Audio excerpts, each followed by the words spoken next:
Hey guys, welcome back to brightnighttech. My name is Berto and today we are working on a 3D printed Mjolnir ring holder. I recently got married and I needed a place to put my ring at night, and I thought I would make a pretty cool Thor's hammer ring holder. But enough talk, let's get right into it. Alright, so this file comes from Thingiverse by user Dexamethyl, and they made this really cool ring holder.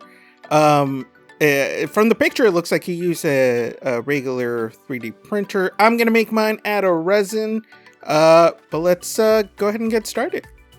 Okay, so I got my anycubicphoton mono, and we're going to go ahead and find that file and go ahead and start printing. Boop. All right, and now we wait. Okay, so that didn't work out.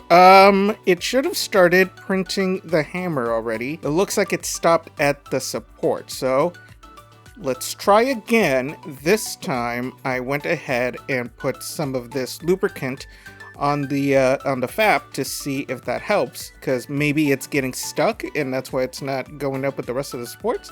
I don't know, let's try again. Okay, also didn't work. It's doing the supports fine. I just don't understand why it's not printing out the rest. It's like as soon as it gets to the rest, it doesn't work. Okay, we tried again and the same thing happened. I don't understand what's causing this. I think I need to look at the file. I've already resliced it, but let's look at it again. Okay, this is like the third time I'm going through it. I think it's the supports. I was using the thin supports. What I'm going to do this time, I'm going to use the medium ones, and I'm going to bulk the tip up a little bit and see if that helps. Alright, that looks like it made the difference. So it actually printed out the whole thing.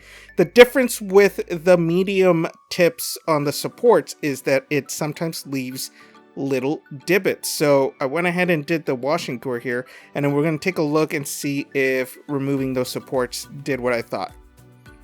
Let's go ahead and cure it.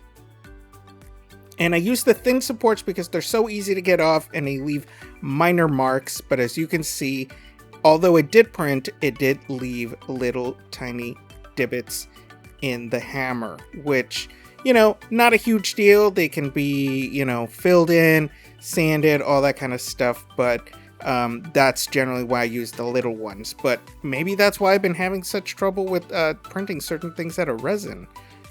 I don't know. Alright, point is, we got it going finally. Let's go ahead and try to sand this down to see if we can take care of some of these divots. I don't want to cover it in wood filler. I just want this to be a really quick build, so we're just going to give it a quick little sand and hope that that is enough. I don't want to spend a ton of time on this, so let's go ahead and do that. Alright, I am going to sand the bottom of the rock part, not for aesthetic reasons, but just so it lays flat. And then we also want to do the handle because there were some supports there as well. Alright, I think that's as good as we're going to get it without using any kind of filler. And, alright, I think next part is we're going to get started on painting. I have this acrylic silver paint that we are going to use. I'm going to pour some right there.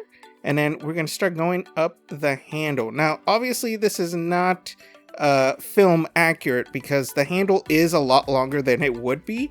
And the handle has these spirals where the silver is, which is the real one are in sections. So I went ahead and did the top of the hammer there in the silver. I used my my heat gun to dry it so I can just get moving on all this. And now we're going to do the rest of the handle. I'm going to mix some paint here. That's a little too light. I added a little bit of black to get this nice dark brown for the leather handle, and then we're just going to go up the handle and paint it. Just like that, being very careful. Okay, that's all done. I used my my heat gun, dried that out. Looks great. Alright, let's get started on the rocks here. Okay, so I mixed a very light gray, and then we're just going to cover it completely in this light gray paint and dry it. Alright, now that it's dry, I'm going to go in haphazardly with some darker gray just to give it some variation there. And now I am going to dry brush it with some white to give it some depth and get some of those high points to help it look more like stone. Now we're going to do a matte finish on the rocks. We're also going to do a matte finish on the handle of Thor's hammer, and then on the top of it we're going to use a gloss varnish. All right, let's get to the glamour shots.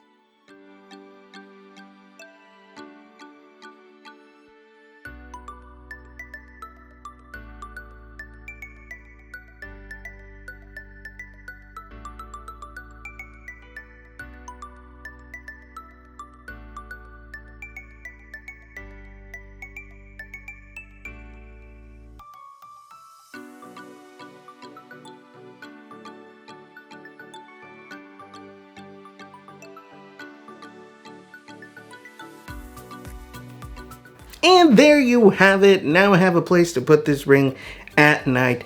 I think it turned out pretty good.